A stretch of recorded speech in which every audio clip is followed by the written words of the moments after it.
Pennywise.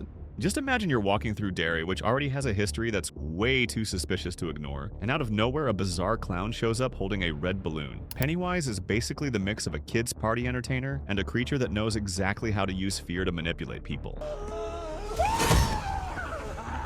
But here's the thing. The secret to dealing with Pennywise is not giving him the fear he expects. The creature depends on that reaction, so if I look at him and calmly say, "My dear, I'm not afraid," that alone is enough to take some power out of the situation. Another thing, he turns into your biggest fears. Okay, if he turned into a giant spider, I'd treat it like something that needs to be dealt with firmly. The size wouldn't help much, sure, but these days my biggest fears are my bills to pay, and I don't think that clown can turn into that. At the end of the day, Pennywise is more dangerous when he finds someone emotionally shaken. But me, I deal with scarier things in adult life and still keep going. So a supernatural clown wouldn't exactly be my biggest obstacle. I would survive 100%. Chucky. Chucky is that doll who tries to make up for his 16 inches of height with a level of confidence that honestly doesn't make much sense. His origin comes from the spirit of a serial killer that ends up trapped inside a toy. But at the end of the day, it's still a toy. The biggest risk involving Chucky is someone tripping over him and hurting their own little toe. The dynamic is usually the same. He jumps at someone's neck, throws out a few insults, waves a little knife, and honestly, you can just grab him by the arm and he'll start spinning around without much resistance. And honestly, even the characters in the movie seem to forget the basics. Just kick him. That's literally it. One solid kick already sends the doll flying across the room. Or better yet, you could just put him inside a plastic box. The size fits perfectly. And if it's the modern version that works with Wi-Fi, even easier. I just turn off the router. Done. I would survive 100%. Jason Voorhees. Jason is basically a walking war tank. He has absurd strength, a kind of conditional immortality, and that iconic hockey mask. He's the kind of enemy you don't exactly defeat. At best, you slow him down for a few minutes. You arrive at Crystal Lake, camp vibes, bonfire, marshmallows, and suddenly that soundtrack starts playing. At that point, you already know the day just got complicated. And let's be realistic, Jason doesn't run, he just appears. You look back and he's there. Look again and he's closer, like the environment itself is helping him. So how do you deal with that? Not by trying to defeat him, but by escaping. To do that, you can use one of his weaknesses, persistence. Get into a place full of obstacles, stairs, a playground, or even a hallway with a bunch of doors, like in a Scooby-Doo cartoon. But actually defeating him? That's unlikely. The most correct thing to do would be to never go to Crystal Lake in your life. At the end of the day, survive? Possible, with a lot of effort. Win? Only if the script helps. I would survive with great difficulty. Freddy Krueger. Freddy is basically a supernatural presence with blade gloves and a very questionable sense of humor. He appears in dreams, and that's where everything gets more complicated. Because if it were in real life, the situation would be more straightforward. But in the dream world, he controls the environment, changes shapes, distorts scenarios, almost like someone with full system access. You fall asleep and suddenly he shows up in your nightmares ready to ruin your peace and kill you. Please, God. The advantage is that inside the dream, I can interfere too. So imagine this. He appears with that threatening pose, and I summon a giant flip-flop behind him. Another possibility, turning the dream into a comfortable place for me, like a supermarket full of discounts. That completely ruins the atmosphere Freddy is trying to create. But the truth is, he's persistent, and I sleep very deeply, really deeply. So even if I managed to face him once, he'd come back in the next dream with the same determination. Is there a chance of winning? There is. But the chance of not making it out is much bigger. I would die 100%. Michael Myers. Michael Myers doesn't talk, doesn't run, doesn't show reactions. Maybe because the mask doesn't allow it. He simply shows up in your house to kill you. His history is heavy. Even as a child, he already showed signs of danger. He grew up, got stronger, and became this silent figure that appears behind doors holding a kitchen knife. But despite all that, Michael is slow, very slow. He moves like someone conserving energy, and that helps a lot. The strategy against him is simple: mobility. Run. Run as much as you can. Get in a car, take a bus, a plane, cross borders. If he keeps coming after you, then you just confirm that Michael Myers has persistence beyond normal. Now facing him directly, that's difficult. Michael can withstand practically any object I could use. Pots, chairs, even bigger things. Nothing really seems to stop him. But escaping? That's where the chances increase, especially using simple tricks, almost cartoon style, like leaving something slippery in his path. Conclusion? If he catches me, I would die 100%, but escaping is possible, exhausting, but possible. So in the end, I would survive with difficulty. Leatherface. Leatherface is basically an extreme butcher who takes the concept of fresh meat to a level way beyond acceptable. He lives in that Texas house that looks like an abandoned project, decorated with bones by the most disturbing family in cinema. He's huge, very strong, and runs with surprising agility, especially when he revs up the chainsaw in his hand.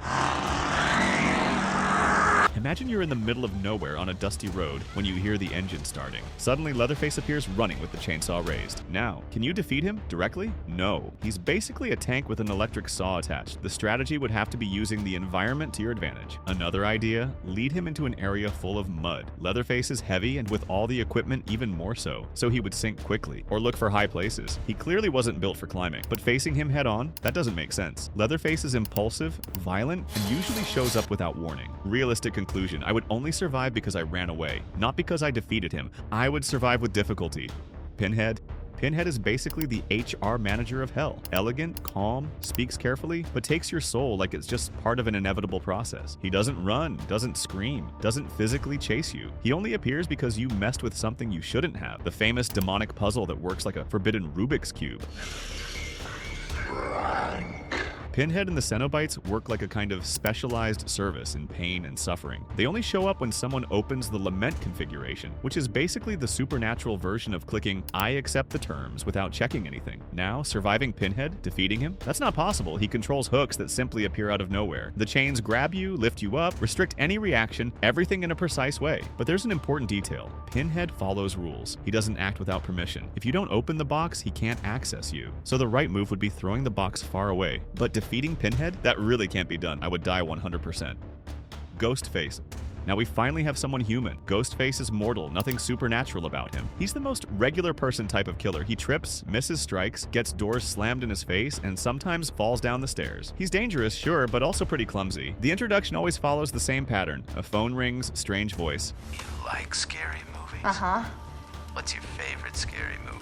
At that moment, I would hang up the phone and never answer another call in my life. He doesn't have exceptional strength, regeneration, or powers. What he does have is persistence and the element of surprise. A strategy that would work: prepare the environment, set simple traps, Home Alone style, a bucket leaning on the door, a little soap on the floor, or even using a knife for defense. And if he keeps advancing anyway, one well-timed leg sweep solves the problem. Ghostface can run, but he can also tumble down a staircase. The only detail that deserves attention, he always has a plan, appears without warning, and usually comes back when you think it's over. So there's only one rule: never let your guard down. But in a direct confrontation with the environment prepared, he's just a clumsy human against someone who knew he was coming. I would survive 100%.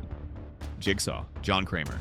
Here it's different. The danger isn't Jigsaw himself, it's the games. John Kramer is a meticulous engineer with an imagination far more dangerous than any physical strength. He simply kidnaps you, places you inside a deadly setup, and calmly says, "I want to play a game." His origin is tragic, the motivations are twisted, and the methods extreme. There you are, trapped inside a mechanism full of blades, a timer, a saw, chains, and a recording, telling you that in order to get out, you need to make an unbearable decision. Now, surviving Jigsaw depends on three things: not getting kidnapped, not getting involved in trouble, not stepping into any random urban trap. Another strategy: Jigsaw usually targets people who need to learn lessons. So if I stay polite, pay my bills on time, recycle my trash, and help old ladies cross the street, maybe he'll ignore me. But if I end up inside one of the games, then it's a problem, because the traps require superhuman courage, or insane luck, or a script helping you. Defeating Jigsaw directly? He's just a sick but very intelligent man. Caught in a trap equals 99% death. Kayako Saeki. Entering Kayako Saeki's house is basically signing a contract without reading the fine print, and the fine print says you're never leaving. Kayako isn't a normal ghost. She's an echo of a murder so brutal that it turned into an eternal loop. Anyone who crosses her story, stepping into the house, hearing about it, or even meeting someone already cursed, automatically enters the cycle. She doesn't choose victims, she repeats a trauma. Her attack is terrifying. First come the signs, the muffled, dragging sound, the uneven footsteps, that guttural groan that seems to come from inside the walls. Then reality starts to break, and Kayako appears in impossible places, like on the ceiling, behind the door. When she fully appears, you already know there's no escape route. The person simply stops existing, as if they're pulled into the curse itself. Despite all of that, it's possible to delay or trick the cycle sometimes, and sometimes that's enough to live a few more days. Not entering the house is the only truly effective method, because it's the center of the trauma. Exorcisms can delay the manifestation, but they never fully break the curse. Burning or demolishing the place only holds it back for a while, because Kayako is tied to the event, not the building. There are stories suggesting that rituals of proper burial or spiritual guidance can weaken her presence, but nothing is permanent. In the end, surviving means avoiding contamination, avoiding people who are already marked, and constantly changing environments. To be honest, I would die 100%. Art the Clown. Some villains you face with courage. Art the clown? Not really. He appears quietly, standing still, with that crooked and disturbing smile. He's basically the fusion between a bizarre clown and a malicious spirit with way too much free time. But there are openings. Few, but they exist. The first one appears during the moments when Art decides to be theatrical. He loves posing, making faces, adjusting his gloves, looking for the perfect weapon. It's bizarre, but during those seconds, he becomes vulnerable. It's the only moment when someone can attack without turning into human jelly 5 seconds later. The second card, weapons that destroy, not just injure. Bullets and knives only make him laugh harder, but fire, heavy electricity, or attacks that truly disintegrate the body. Then he actually feels it. Nothing pretty, but very effective. The third and most important, open space. Art works best in tight spaces where he controls the pace and chooses how to play. In wide areas, that advantage disappears. You have mobility, and he has zero territory. It's not about tiring the clown out. It's about taking away the one environment where he's unpredictable. In the end, surviving Art means being fast, aggressive, and not curious at all. He falls, run. He disappears, run faster. I would survive with difficulty. Xenomorph. The Xenomorph is the definition of impossible level. It's fast, silent, climbs anything, has a tail, acid blood, advanced senses, and even a second jaw. It's literally the full package of don't fight it, just try to run. Imagine you're inside a claustrophobic spaceship. You hear metallic noises in the ventilation ducts. Then the Xenomorph appears with that wet and deadly look, ready to destroy any hope. Now, how do you survive? The truth is, I wouldn't, but I would try. The Xenomorph doesn't think like a human. It hunts. It adapts. And if I manage to hit it with a weapon, the acid blood melts the floor, the wall, and any chance I had. Defeating it is impossible. Running is almost impossible too. Negotiating isn't even part of the conversation. Result? I would die 100%. The Entity.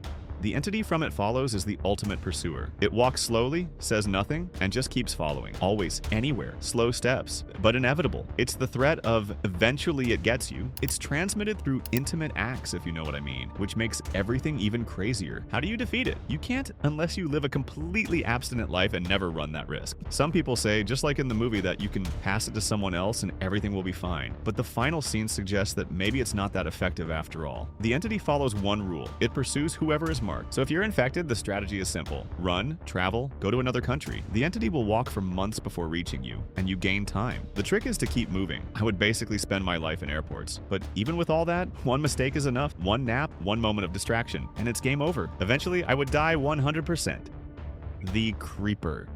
The Creeper is the kind of monster that doesn't ask permission, doesn't talk, and doesn't negotiate. It just appears, smells your fear, and decides which part of your body will become a replacement part. It shows up every 23 years for 23 days, like an evil delivery driver doing a shift. And the big truth is, you don't kill the Creeper. Not the traditional way. At best, you delay him, dismantle him, frustrate him, paralyze him. The best chance would be catching him while he's sleeping. During hibernation, he becomes stiff, almost like a museum statue with wings. If you find the lair, sneak in carefully and catch him in decorative stone mode. You could cut him, burn him, lock him in an industrial safe. Anything works. If he's awake, the game turns into a nightmare. Since he regenerates everything, the trick is preventing him from getting new parts to copy. It may sound ridiculous, but it makes sense inside the movie's universe. And there's a popular fan theory. Separate the head and the heart and burn both at the same time. The logic? He thinks with the brain, but the predatory instinct comes from the heart. Destroy both. Goodbye, Creeper. At least for a few centuries. In the end, I think I would survive with difficulty. Samara Morgan. Samara works with deadlines. You watch the tape, the phone rings, 7 days pass, and death. No negotiation, no second chances. What makes her genuinely scary isn't the appearance, it's the method. Patient, silent, and completely indifferent to how you feel.